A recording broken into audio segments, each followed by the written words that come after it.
the day before the start of my junior year in college. I was diagnosed with a terminal illness, and a voice rang out in my head. Survival system activated. Touch your new deskmate. Each touch extends your lifespan by 1 day. A hug extends it by 1 month. A kiss extends it by 1 year. And if you go all the way, you'll be completely cured. I was over the moon, but the moment I saw my new deskmate, I was stunned. Why is my deskmate a guy? And I'm a guy too. So stunned that I forgot to move, until the guy in front of me impatiently tapped my desk with his well-defined fingers. Excuse me, could you please move aside? Only then did I come to my senses and quickly moved aside to let him in. I stole a glance at him and really couldn't hold back from asking, Theodore, why did you sit here? My new deskmate in front of me is Theodore, the campus heartthrob and the top student in our grade. Our school rearranges seats every semester according to the final exam results of the previous semester. So when the system in my head told me to court my new deskmate, I naturally assumed that my new deskmate would be Emma or Sophia. After all, our grades are always similar in every exam. But why did Theodore suddenly sit next to me? Theodore looked up and gave me a cold look. My hand got injured during the final exam last year. I didn't write the essay. So this genius got the same score as me even without writing the composition. I couldn't help asking again. Then, do you want to talk to the teacher about changing seats? I really didn't want to court a guy. Just as I was about to speak, the system in my head beeped again. The target for the survival system has been confirmed as Theodore. Even if you change seats, the target won't change. I was immediately at a loss for words. Theodore squinted at me and asked, You don't want to be my deskmate? I came to my senses and quickly said, How could that be? I really want to be your deskmate. Since the target to be courted can't be changed, it's better for me to have Theodore as my deskmate so that I can court him more easily. After all, I'm more afraid of dying than touching men. Thinking of this, I quickly and enthusiastically grabbed Theodore's hand and shook it wildly. Please give me more guidance in the future, new deskmate. As I touched Theodore's hand, sure enough, I heard a ding sound from the system in my mind. Congratulations, host. You've touched the target once and your life has been extended by 1 day. You have 95 days of life left. It really worked, and I don't know if it's just my imagination, but I really felt that my originally weak body seemed a little more comfortable. I was immediately greatly encouraged and didn't want to let go of Theodore's hand at all. I even couldn't help gently touching it a few more times. Every extra day of life counts, I thought greedily. Theodore was stunned for a moment, then came to his senses and suddenly pulled his hand back as if he'd been electrocuted. I looked up at him reluctantly, but suddenly I also froze. Why are Theodore's ears so red? In the next few days, I seized every opportunity to take advantage of Theodore. When I borrowed a pen, I'd touch his hand by the way. When I squatted down to pick up an eraser, I'd rub against his leg. When he got in and out of his seat, I'd even give him a hug. Thanks to my shamelessness, my life was extended to 120 days. I'm also quite certain that my health has indeed improved a bit. But Theodore isn't stupid. He soon realized something was off about me. I don't know how he interpreted my behavior, but anyway, he started to clearly guard against me. It's getting harder and harder for me to grope him randomly. I'm really worried. Actually, I'm already tired of this day-by-day life increasing mode and really want to speed things up. I decided to do something big. For example, a hug? But I haven't found a suitable opportunity. After all, I can't just go up and hug Theodore, right? I guess he'd directly ask the teacher to change his seat. I waited and waited. Finally, I got an opportunity on the weekend. Sunday was our class teacher, Mr. Wang's birthday. Mr. Wang isn't very old and gets along well with us students. He took this opportunity to invite us to a KTV gathering. When we were halfway through singing and got bored, we started playing Truth or Dare. We used the turntable and the Truth or Dare cookies provided in the private room. Each time, the turntable randomly selected 2 people, and then we'd draw a cookie. Inside the broken open cookie, there was a small note with a truth-telling question or a dare on it. For the truth part, both people had to answer the question. For the dare, usually the 2 people had to cooperate to complete it. In this round, Theodore and I were selected. I had an idea and voluntarily drew a cookie. I broke open the cookie and saw the words written on it. Truth or dare? Do you have someone you like? But I didn't hesitate for a second. I looked up and said, Dare. Let's give each other a hug. Theodore was stunned and was about to say something, but the classmates around us had already started to boo, especially some girls. I don't know why they got so excited that their cheeks turned red. They even pointed their phones at us. No one bothered to check the content of the note in my hand, and I wasn't being polite either. I put on a nonchalant look. Come on, we're both guys. What are you being shy about? As I said that, I didn't give Theodore a chance to refuse and hugged him right away. The dinner ended in a lively way with me and Theodore's hug. I was satisfied to hear the system in my head say that my lifespan had been extended by a month. It was so awesome. The only bummer was that we had evening study after getting back to school. Since I still hadn't fully recovered, I was always sleepy. As soon as I got to the classroom, I lay down and fell asleep. As I was sleeping, I felt someone poke me. Something fell out of your pocket. I vaguely recognized that it seemed to be Theodore's voice. I waved my hand impatiently. Pick it up for me. After saying that, I was about to doze off again. Unexpectedly, I heard Theodore speak again after a brief silence. What's this? I was woken up again, and my morning anger skyrocketed. Just as I was about to explode, unexpectedly, when I opened my eyes, I saw what was in Theodore's hand. It was a small piece of paper that had been crumpled into a ball and then unfolded. I instantly woke up from my drowsiness. Isn't this the truth or dare cookie note I drew during the truth or dare game at the KTV? At that time, I lied about the content on the note. Worried about being discovered by others, I nervously put the note in my pocket. But later I forgot to throw it away. It's nothing. I quickly tried to snatch the note back, but it was already too late. Theodore had already seen the content of the note. His handsome eyebrows immediately furrowed, and he looked up at me. So, he said, his tone showing no discernible emotion. Matthew, just now when you hugged me, was it a lie you made up? Dead silence. The air around us fell into complete silence. Looking into Theodore's cold eyes, I knew it was useless to deny it at this point and could only confess. Yes. Theodore's handsome eyebrows furrowed even more tightly. Why? Why? Of course, it's because I wanted to survive, but I didn't dare to say that, afraid Theodore would think I was a lunatic. So I could only force an awkward smile and improvise. It's nothing. I just thought it would be fun. I was joking around, but I didn't expect that after hearing my answer, Theodore's face turned cold. Matthew, I heard him say through gritted teeth, do you just hug people randomly because you think it's fun? Was it just my imagination? Why did I feel like Theodore was a bit angry? Don't be angry. After all, he was my real lifesaver now. I quickly tried to calm him down. If you're really upset, how about? I hesitated for a moment but still couldn't help speaking up. How about I let you hug me back?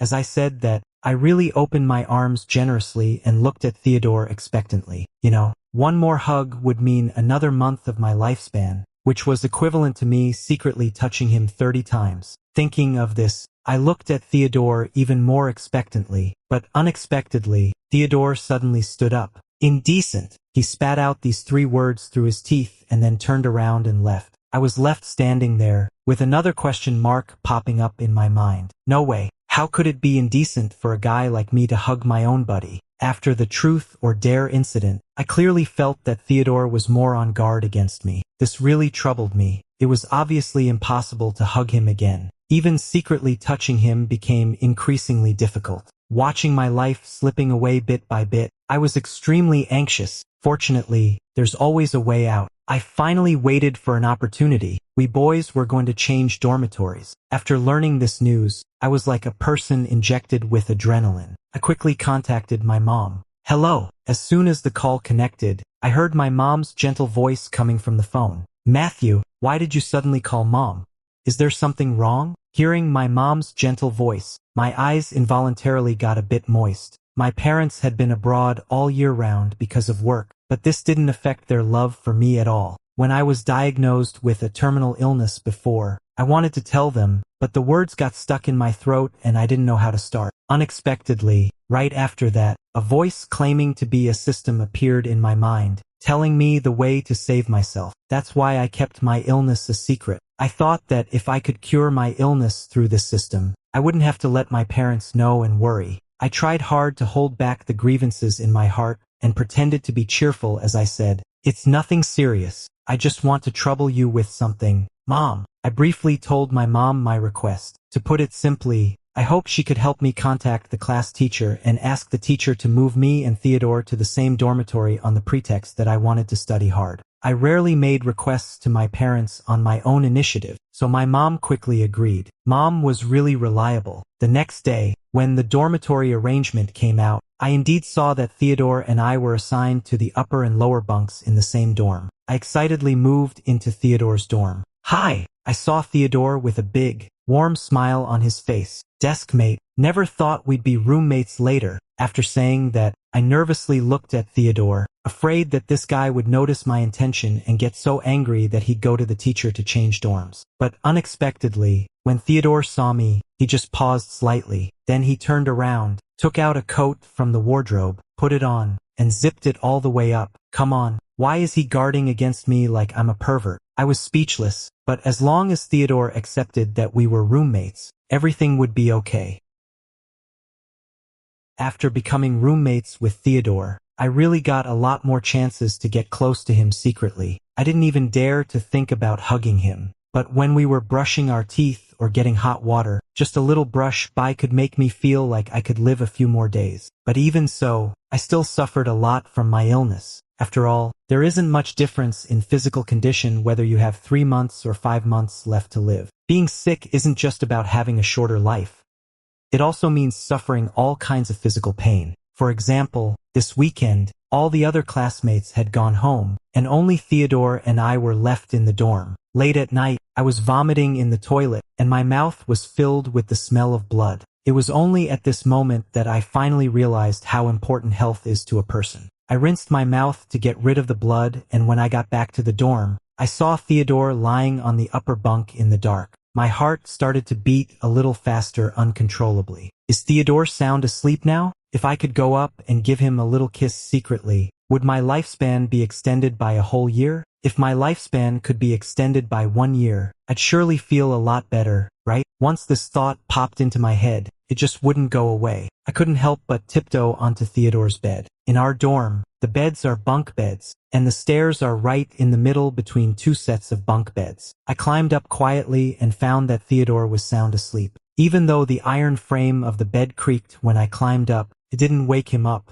The tricky part was that Theodore had his feet towards the stairs and his head on the other side. So even though I climbed up, I couldn't reach his head. I had to prop my hands on both sides of his bed and tried to crawl forward to get closer to his face. This was really a huge task, especially for a sickly guy like me. I used all my might and finally managed to crawl up to the same position as Theodore. I was sweating all over my back. I let out a soft gasp, and my eyes got used to the darkness. Finally, with the little moonlight coming in through the window, I saw Theodore's face on the bed. I have to say, Theodore, being the campus heartthrob, is really good looking. He's like a handsome young man stepping out of a comic, with clean-cut features and an air that's somewhere between a teenager and a man. Especially his lips. They're thin but with very distinct lip lines. In the darkness, I got lost in the sight of him somehow. As if under a spell, I couldn't help but slowly lower my head to kiss those lips. But unexpectedly, just at this moment, swish,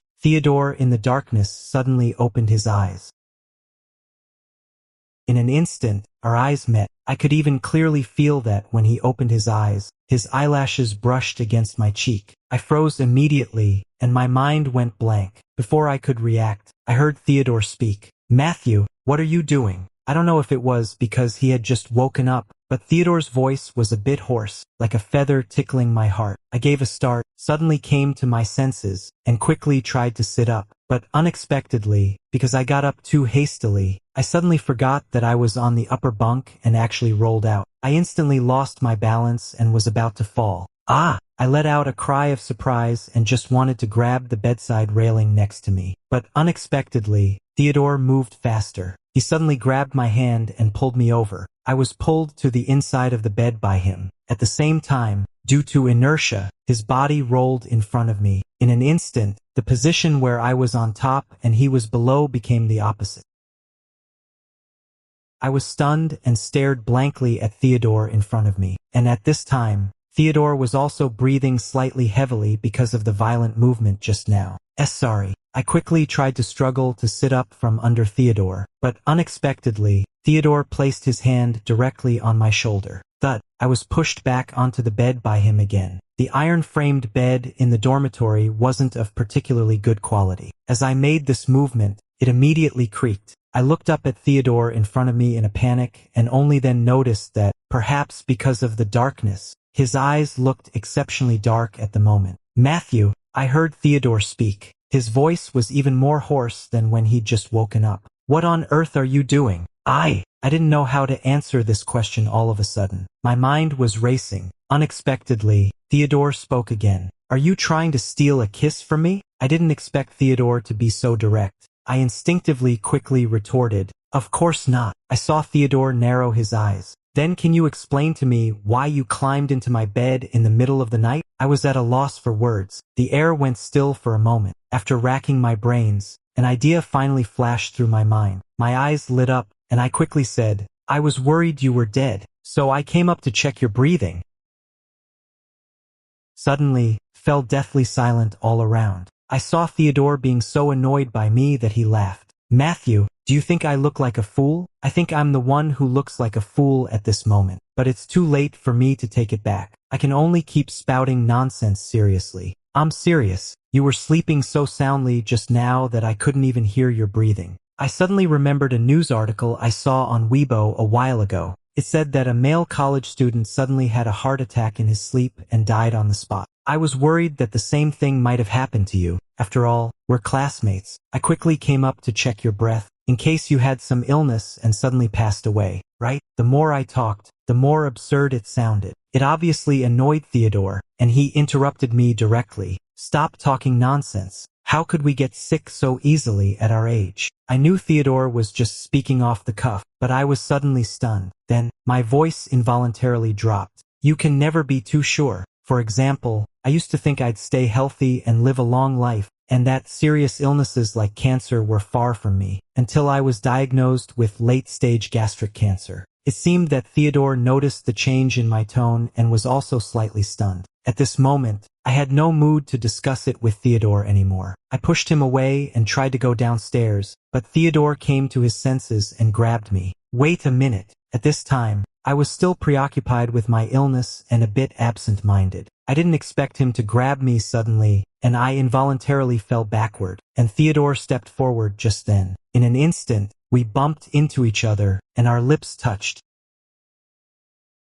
The warm touch on my lips made my mind go blank, as if something had exploded. Almost instinctively, I pushed Theodore away. At the same time, I heard a ding from the system in my mind. Congratulations, host. The system's voice sounded even more excited than me. You've successfully kissed our target character. Your lifespan has increased by 1 year. At the same time, I felt a warm current spreading from my abdomen to my limbs. I actually felt a lot more relaxed. I finally realized what had happened and was overwhelmed with joy. Who would have thought it would be so easy? I'd been trying so hard not to kiss Theodore before, but now I'd kissed him out of the blue and directly gained a year of lifespan. I really hit the jackpot. I guess the ecstasy on my face was too obvious. It caught Theodore's attention, and he snapped out of his shock. He frowned and asked, "Are you happy?" Only then did I come to my senses. I quickly tried to control my expression and put on a tearful look. Covering my lips, I complained,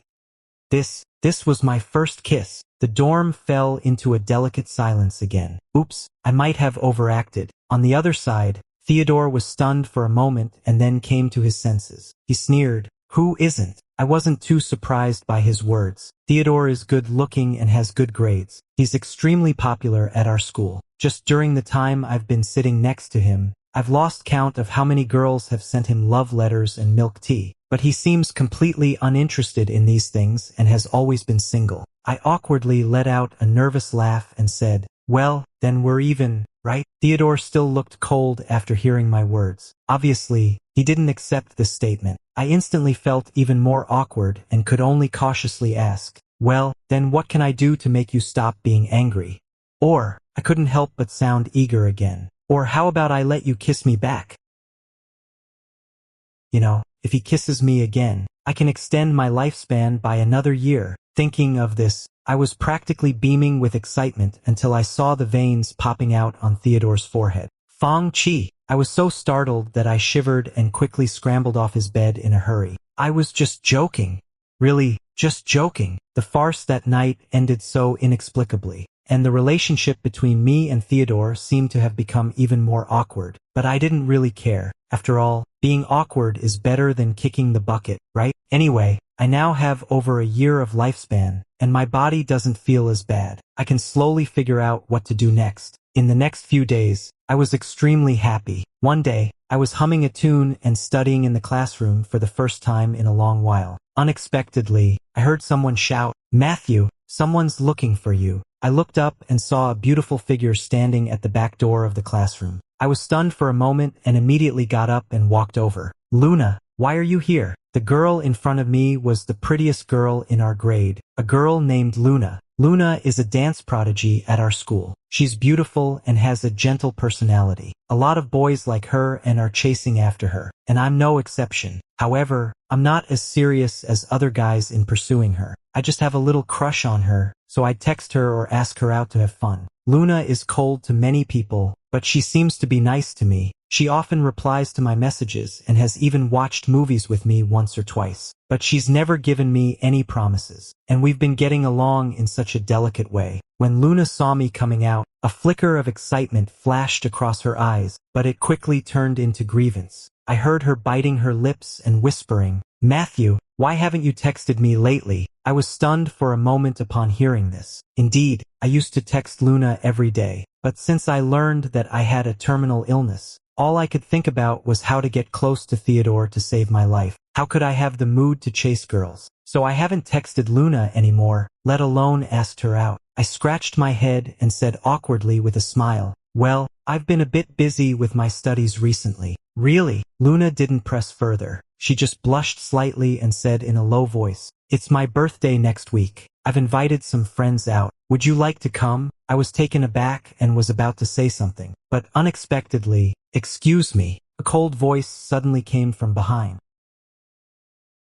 I turned around and found that Theodore was standing behind me. He was looking at Luna in front of him with a scowl. When Luna saw Theodore, her eyes lit up and her cheeks flushed even more. "Theodore, oh sorry, am I blocking your way?" After saying that, she quickly took a step back, but her eyes couldn't help but glance at Theodore. Meanwhile, Theodore walked out expressionlessly. Even after Theodore had walked far away, Luna was still looking at his back. This attitude was completely different from how she treated me. At that moment, what else didn't I understand? It seemed that Luna, like most of the girls in school, had a crush on Theodore. It's just that Luna was used to being chased. It was absolutely impossible for her to pursue Theodore actively. As for Theodore, he probably hardly remembered Luna's name. After figuring this out, I surprisingly found that I didn't feel jealous or sad at all. On this side, after Theodore walked far away, Luna then turned to look at me and asked, "So, will you come next week?" Only then did I come to my senses. Looking at Luna, I said with a smile, "I just said that I've been quite busy with my studies recently, so I won't go." Hearing my answer, Luna was immediately stunned. Obviously, she never expected me to reject her. I didn't want to say more to her either. I just turned around and went back to the classroom. In that short moment just now, I suddenly understood a lot. I always thought I liked Luna before, but thinking carefully, it was just a very superficial liking. I didn't even have that fluttery feeling for her. It was just that other boys said she was pretty, and I also thought she was. Other boys were all chasing her. I got a bit carried away by my competitive spirit and also went after her. I sent her messages every day just to enjoy the superiority that she wouldn't reply to other boys' texts but would reply to mine. That simply couldn't be called liking. For example, when I found out I was sick and felt desperate, I never once thought of her. Since I don't like her and she doesn't like me that much either, why should we waste our time on each other? After all, it was only after I got sick that I realized how precious life and time are. It's Friday today. The other two local roommates in our dorm have already packed up their things and gone home early. Once again, it's just me and Theodore left in the dorm. When it was time for dinner in the evening, I casually asked Theodore beside me, "Do you want to go to the cafeteria to get some food to go?" I was just asking casually. After all, I know that Theodore is very on guard against me. Usually, he never goes to have meals or fetch water with me. I was just asking out of politeness, but unexpectedly, Theodore actually broke the routine and said, "Okay." I was stunned at once. While Theodore had already stood up and asked me, "Aren't you leaving?" Only then did I come to my senses and quickly got up, saying, "Let's go, let's go." Going to the crowded cafeteria with Theodore provided me with a natural opportunity. From time to time, I bumped into him, and then bumped into him again. Suddenly, I added many days to my lifespan. Moreover, I don't know if it's just my illusion, but Theodore seems extremely abnormal today. He doesn't seem to want to avoid my touches at all. This made me a bit happy and also a bit inexplicably nervous. After we packed the meals, we quickly returned to the dorm. I was eating my plain porridge listlessly when, unexpectedly, Theodore suddenly asked, "Do you like that, Luna?" Cough, cough, cough. I didn't expect Theodore to ask such a direct question. I choked on a mouthful of food and started coughing violently. Theodore frowned and then came over to pat me on the back, asking, "Are you okay?" With each pat from Theodore, I felt as if my lifespan was extended by one day. I was suddenly a bit delighted. After finally stopping my coughing, I blurted out involuntarily, "Can you pat me a few more times?" I clearly felt Theodore's hand on me pause for a moment. I immediately realized I'd said something wrong again. I thought this guy Theodore was going to scold me again, but unexpectedly, he really continued to pat my back. While patting, he asked indifferently, "You haven't answered me yet. Do you like Luna?" I felt Theodore's hand continuing to pat my back. The force of his pats was not as heavy as before. Strangely, it seemed more like he was stroking my back than patting it. I got goosebumps for no reason and subconsciously replied, "It's not really a matter of liking." Theodore raised an eyebrow. "Not really." I told the truth. I used to think I liked her, but suddenly found today that I don't like her that much. Theodore's hand that was patting me suddenly stopped. He looked at me with an unfathomable expression. "You always thought you liked Luna before?" I didn't know what was wrong with my answer and looked at him innocently. "Yeah, what's the matter?" Suddenly, Theodore leaned in close to me. Looking at me expressionlessly and coldly, he said, "Then why did you keep flirting with me before?" The air around us fell silent. I stared at Theodore, completely stunned. When I opened my mouth, I involuntarily stammered a bit. "When did I flirt with you?" Hearing my words, Theodore's face turned even colder. "You still say you didn't flirt with me?" he said coldly. "You always take advantage of my inattention to touch and grope me. You even sneak into my bed at night to kiss me. How can you say you weren't flirting with me?" Theodore's words left me speechless. Although I already knew he should have noticed my behavior, I didn't expect him to say it all out so directly. Quickly said, "I really didn't mean that. I just wanted to be friends with you." I didn't expect that my casual explanation would completely ignite Theodore's anger. He suddenly stood up and pressed his hands on the table behind me. In an instant, I was trapped between his arms. He leaned forward close to my face and almost hissed the words through his teeth. "Matthew, you've made me so flustered, but now you tell me you just want to be friends with me." My mind exploded with a bang. Flustered? What did Theodore mean by that? Did he mean that my touches made him flustered? Could this be telling me that he has feelings for me? As soon as this thought popped up, my mind seemed to explode even more. At the same time, I finally understood why Theodore was so angry. He thought I liked him and was deliberately flirting with him, and he had already been attracted to me. But unexpectedly, today I suddenly told him that I had always thought I liked Luna. Then what did all my flirting with him turn out to be? It seems like I'm just a playboy, recklessly fooling around. No wonder he was so angry. Realizing that Theodore had misunderstood me and even fallen for me, I started to panic. I quickly blurted out to explain, "No, that's not what I meant." Actually, I suddenly felt like I couldn't explain myself even if I had 8 mouths. Looking at Theodore's cold eyes and eyebrows, I gritted my teeth and finally decided to tell the truth. "Let me be honest with you. I touched you to save my life." Theodore was taken aback. "Save your life?" 10 minutes later, in the dormitory, having explained everything, I looked at Theodore helplessly. "So do you understand? I touched you not because I have feelings for you in that way. It's just for my treatment." Theodore didn't answer me right away. He just looked down at the diagnosis report in his hand. It was the diagnosis report of my illness that I gave him just now, to make him believe me more. Theodore looked up at me. I thought he was going to call me crazy, but unexpectedly he said, "So it's because of your stomach problem that you've been running to the toilet during class and suddenly stopped eating spicy food?" I was stunned. Indeed, because of my illness, I often have to go to the toilet to vomit during class. Moreover, since my illness is related to my stomach, who used to love spicy food the most, can only have some plain porridge and cabbage every day. But I didn't expect that Theodore had noticed all these changes. "Yes," I replied truthfully. Theodore just looked down at my diagnosis report and suddenly asked again, "Does it hurt?" "What?" I didn't react again. Theodore asked me, "I'm asking you, does it hurt when you're sick?" "Of course it does." I smiled helplessly. After all, it's the late stage. Sometimes the pain keeps me awake at night. Theodore unconsciously tightened the paper in his hand. After a moment, he asked me again, "You just said that as long as you get a kiss, your lifespan can be extended by 1 year. So, will you also feel better physically?" "Sure," I replied casually, but unexpectedly, the next second, Theodore suddenly leaned forward and kissed my lips. My eyes widened in disbelief as I stared at Theodore in front of me. I didn't even care about the system in my mind screaming that my lifespan had been extended by another year. It wasn't until Theodore let go of my lips that I came to my senses and stammered, What are you doing?" Theodore's ears turned red too, but he still looked straight at me and whispered, "I just want you to feel better." I was immediately stunned. Did Theodore mean that he kissed me just to make me feel less pain from my illness? My heart softened. Looking at Theodore, I felt guilty for the first time. Aren't you angry with me? I've just been using you and I don't even like you. Don't you hate me?" Theodore suddenly laughed when he heard my words. "Who said you don't like me?"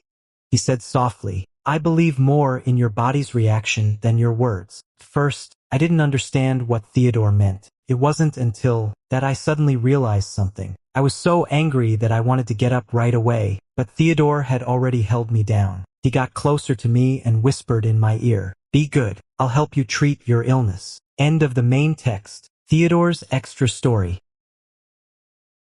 My new deskmate is acting a bit strange. He always touches me secretly. When he borrows a pen, he touches my fingers. When he squats down to pick something up, he touches my leg. He also always gets close to me, but actually, I don't dislike his touches. To be precise, I like it when he touches me, especially when I see his smug look every time he succeeds. It always makes me think he's cute, but I still have to avoid him, because I'm afraid he'll notice that I always have some special reactions after he touches me. That's right, actually, I like my new deskmate. I've liked him since senior 1. But I know that the feelings between boys are unacceptable to most people, so I originally planned to hide these feelings until graduation. But unexpectedly, he suddenly started acting like this towards me. Does he like me? I'm not sure. I've decided to observe him a bit more. Matthew actually kissed me secretly. He climbed onto my bed in the middle of the night and said he was worried I'd stopped breathing. Sometimes he's really stupid in a funny way. He's also kind of cute. So I deliberately, accidentally, grabbed him and really gave him a kiss, pretending to be surprised. I was originally worried that he would get angry, but unexpectedly, he seemed really happy and even asked me to kiss him again. I thought, he should really like me, right? I didn't expect that the guy who kissed me just a few days ago was chatting and laughing with other girls. Even more unexpectedly, he told me that he used to think he liked Luna and only realized today that he didn't. He only realized today that he doesn't like Luna, which means that before today, he thought he liked her. Then what am I to him? In my anger, I accidentally blurted out my feelings for him. He seemed startled, stared at me blankly, and told me he didn't like me. He also told me that during this time, he touched me, got close to me, and kissed me because he was bound to a system and could use me to get treatment. It all seemed so absurd, but Matthew was looking at me so earnestly. I really couldn't think he was lying. When he showed me his medical diagnosis, I couldn't even think about whether he was lying or not. All I noticed was that he had advanced gastric cancer. So that's why he always ran to the toilet coughing halfway through class recently. So that's why the guy who loves spicy food suddenly started eating plain porridge and cabbage every day. He must be in so much pain. But I didn't notice anything at all. All of a sudden, I don't care if he likes me or not. I just pray that the system is real so that I can save him. I'm with Matthew. After we got together, I was even more certain that he really likes me. It's just that this guy is too slow-witted and doesn't even realize it himself. Our relationship is very stable. With my help, his lifespan has reached 89 years. His system told him that this is his natural lifespan and it can't be extended any further. But Matthew still has occasional stomachaches. The system said that although his lifespan has been extended, the illness hasn't been cured, so he'll always have stomach problems. I asked Matthew how he could be completely cured. He blushed, and after being all shy for a long time, he finally managed to mutter 3 words. Full home run. I understood. I gently hugged him and asked in a low voice, "Then shall we completely cure the illness today?"